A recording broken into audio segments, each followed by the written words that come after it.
Bonjour Dominique, bonjour le Cameroun officiel.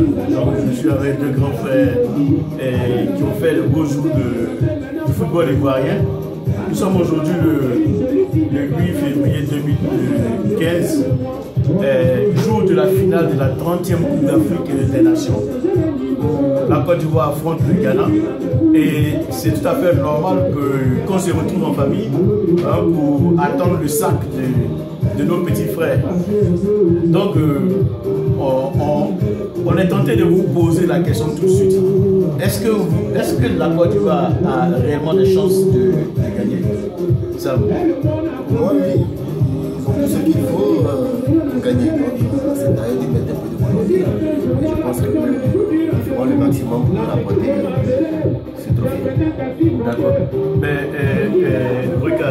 grand frère, est-ce que là, on peut dire qu'on a 50-50 de chances? Merci pour la question. Je pense qu'actuellement, les deux équipes ont cette chance-là de remporter. Avec la montée en puissance de notre équipe nationale, je pense que ça peut le faire. Mais sachant que le football n'est pas une science exacte, il ne faudrait pas qu'on crie trop vite victoire. Donc, on ne peut pas crier victoire parce qu'on sait déjà que la Côte d'Ivoire affronte une équipe vraiment bien organisée, le Ghana, une équipe qui a un jeu assez cohérent, mais surtout que ces jeunes-là sont ceux qui ont, parmi eux, il y a beaucoup qui ont remporté une Coupe du Monde des juniors. On se rappelle qu'ils ont été reçus par le président Gbagbo en son temps. Alors, est-ce que là, aujourd'hui,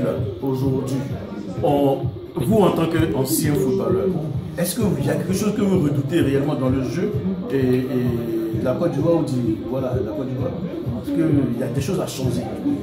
On pense qu'il y a un travail sur lequel il faut vraiment mettre beaucoup d'accent. Mais est-ce qu'il y a des dangers potentiels? Des dangers, je dirais pas non, puisque je pense que l'entraîneur est mieux placé pour équilibrer son équipe. Mais sachant que l'équipe des Ghana a aussi ses chances et puis a vraiment des bons joueurs, tout va se jouer à la finition. Parce qu'au niveau de notre finition, on a un joueur comme Boni Wilfried. Voilà, j'ai dit au passage, je ne vous pas la parole, au passage, tout le monde parmi les anciens footballeurs s'accorde à dire que Boni Wilfried a quelque chose de Bricap officiel qu'on connaît sous le petit nom de Papa Dep. Apparemment, tu le parlais des trous de bas, on va le dire. Tout le monde dit que Boni Wilfried a pété quelque chose de toi, il a aussi pété quelque chose de Ben Bati. Voilà, est-ce que tu peux réellement dire quelque chose et sur cela, question de qualité de Boni Wilfried, tu peux décanter la situation? Déjà, ce qui me fait plaisir, c'est sa prise de balle, puis sa protection. Et à le voir jouer, je suis content, je me vois les années passées à l'ACB, au Sporting Club de Gagnoa, et c'est un garçon avec lequel on peut compter. D'accord. Samaro Dominique, là on va rebondir tout de suite. Moi, je me suis fait le plaisir de publier une petite analyse dans laquelle je faisais une comparaison entre toi et puis le jeune Bailly. Le jeune Bailly qui a vraiment surpris, en fait, qui n'est pas trop connu des Ivoiriens, mais qui a surpris par sa prestation. Mais nous savons tous que quand on est jeune, on peut commettre de petites erreurs dans le jeu. Mais d'abord, quel est ton point de vue vis-à-vis de son jeu? Et puis, qu'est-ce qu'il peut améliorer à l'avenir? En grand point, je peux dire que c'est un enfant qui est vraiment bien, parce qu'il a une bonne anticipation. Mais son problème, c'est son déplacement. Il est trop opté pour l'attaque et il oublie vraiment son vrai rôle défensif. Il faut qu'il pense d'abord à faire son rôle défensif, après apporter un plus à l'attaque. Et dans la défense ivoirienne, le seul truc que j'apprécie vraiment, c'est le dialogue que le petit Polo leur donne à toute l'équipe. C'est-à-dire que tu sens maintenant que c'est le Colo qu'on voulait qui est dans la défense ivoirienne. Est-ce que tu vois pas un peu ta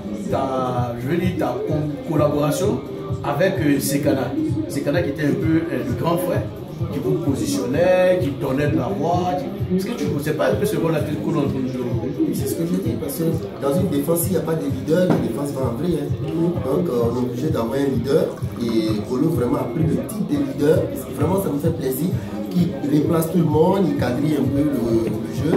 Et fait vraiment plaisir de le voir en doyen. Ouais. Mais grand frère, là moi je vais encore plus loin. Je pense que Kolo est réellement le vrai chef de cette équipe. J'ai l'impression.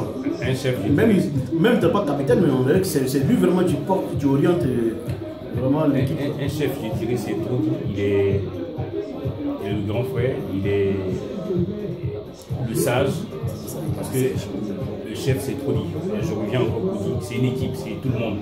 Heureusement qu'il est là, je dis vraiment heureusement qu'il est là pour repositionner tous ces jeunes-là. Et ça fait du bien à l'équipe. Et ça fait qu'au niveau du milieu, ça se repositionne très bien. C'est ça qui est le plus important. Au milieu de terrain, on a découvert des jeunes qu'on n'avait pas vus autrefois. C'est-à-dire Gradel, on savait bien qu'il était bon, Gradel, mais là on a découvert toute qualité de ces jeunes hommes-là qui fait tu montres cette maturité du jeu. Quoi. On voit Gradel jouer utile, on voit Gradel un bon replacement, on voit Gradel dans un travail défensif qui aide beaucoup. Qu'est-ce que vous en pensez là? Moi je pense que Gradel il peut en faire plus, mais il est trop bloqué sur le système de l'entraîneur. C'est vrai que l'entraîneur te donne un système, tu peux l'appliquer, mais tu peux rajouter ce que tu as fait. Parce que techniquement, je ne sais pas si tu peux l'égaler. Il est vraiment fort techniquement, mais il est vraiment bloqué sur un système qui l'empêche de s'épanouir. Donc, s'il peut donner le maximum, il a calé derrière d'autres. On va pas l'en vouloir non plus parce qu'il fait son travail, il fait ce qu'on lui demande.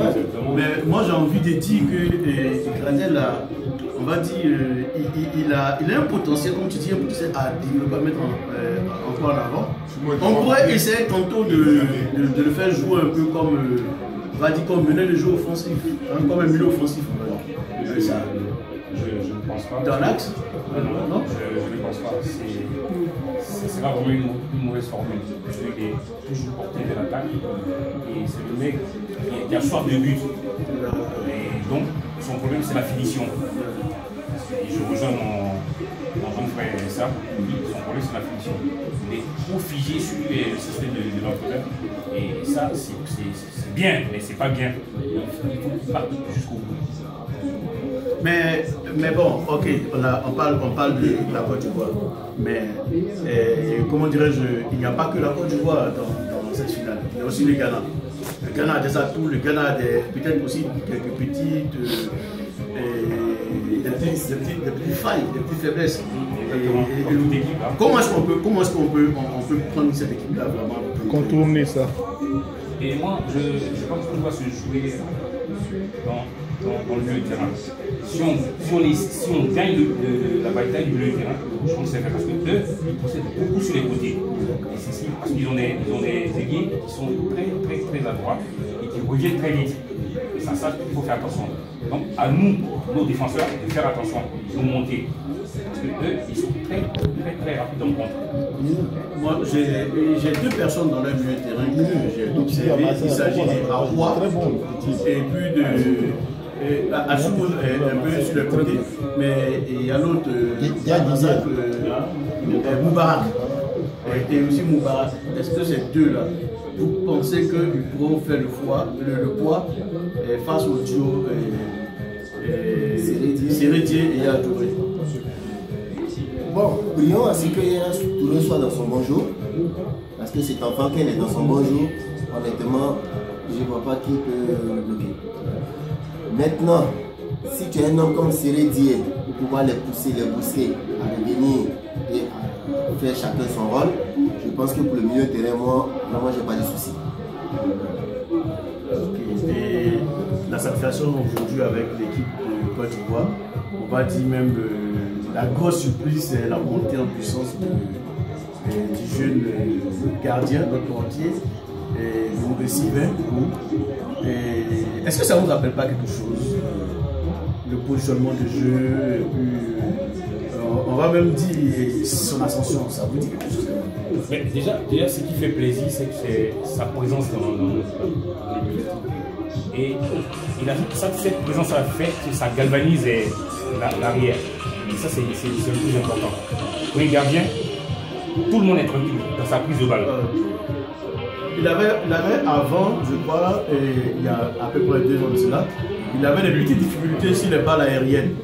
On parlait de son jet aérien qui n'était pas rassurant et tout.